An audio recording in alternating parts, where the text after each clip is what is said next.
बिजनौर में कुछ लड़कियां हिजाब पहनकर कॉलेज जाती हैं, अपने विद्यालय में जाती हैं। वहां से आरोप लगता है कि प्रिंसिपल ने उनको लौटा दिया।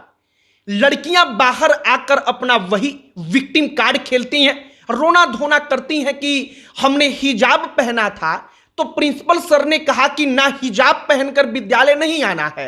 मतलब यहां पर उनका धर्म जो ड्रेस कोड कहता है वो उसको लेकर कहते हैं कि हम यही पहन कर आएंगे, और प्रिंसिपल सर ने इसके लिए मना कर दिया।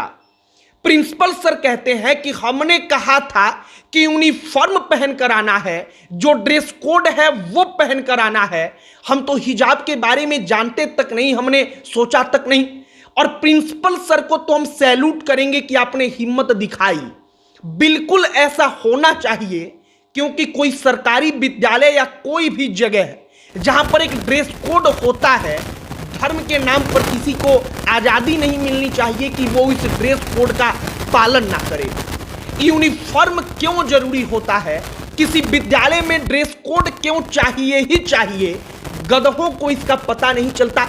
लेकिन अगर गधा नहीं रहना है, गधा से होशियार बनना है, तो इस वीडियो को जरा आगे तक देख लेना।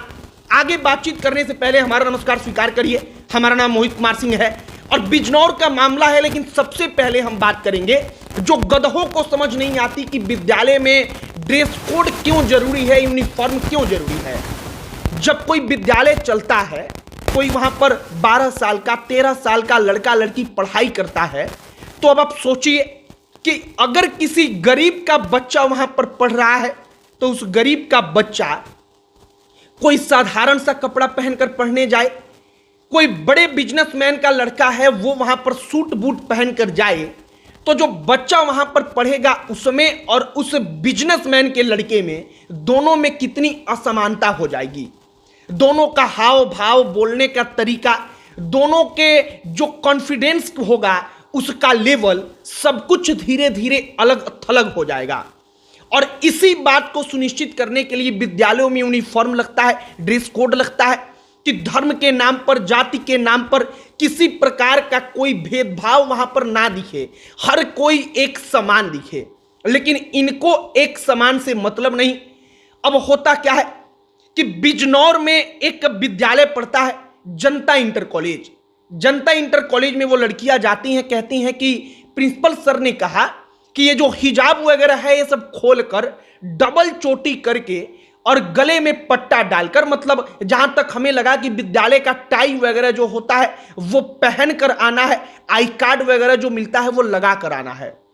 लड़कियां इसके बाद लौट जाती हैं। एक व्यक्ति बाकायदा वीडियो बनाता है, वो कहते हैं कि प्रिंसिपल साहब ने लौटा दिया, यह कहकर कि अपने माता पिता को लेकर आना, अपने अभिभावक को लेकर आना।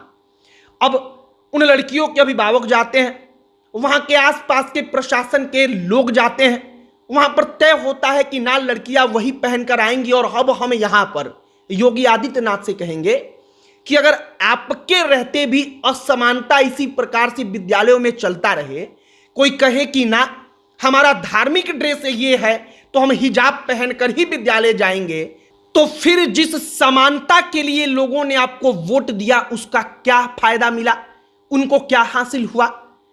अब जिन लड़कियों को, लड़कों को समझ में नहीं आता, उनको समझना होगा कि आप धर्म के नाम पर जिद्दी तो बन जाते हैं, क्योंकि आपके मन में वो भरा पड़ा है कि हमको अपना धर्म का ड्रेस पहनना ही पहनना है।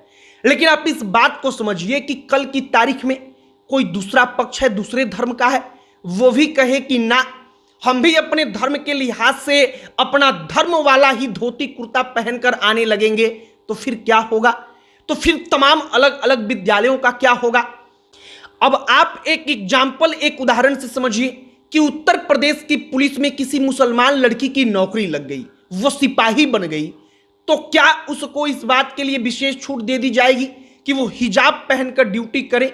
नहीं हो सकता, क्योंकि पुलिस का एक ड्रेस कोड है, उसको मानना है, वहां पर हर कोई समान दिखे, इस बात को सुनिश्चित करना है। तो इसी प्रकार से विद्यालयों में जो ड्रेस कोड है, गधों को, बेवकूफों को समझ में नहीं आता कि वो क्यों जरूरी है और क्यों वहां पर किसी प्रकार का धार्मिक पहनावा नहीं चलना चाहिए। धर्म के आधार पर अगर आप कहते हैं कि ना हमारा पहनावा ये है, हम ये पहनकर आएंगे, तो वो गलत है और उसके खिलाफ एक्शन होना चाहिए। शायद आप ठंडे दिमाग से सोचेंगे तो आपको पता चलेगा। फिलहाल उत्तर प्रदेश के बिजनौर का पूरा मामला है। लड़कियां जब वापस लौट कर गईं तो उनके फैमिली के लोग आए, उनके अभिभावकों के सामने तय हुआ कि ना हिजाब पहनकर ही वो आएंगी।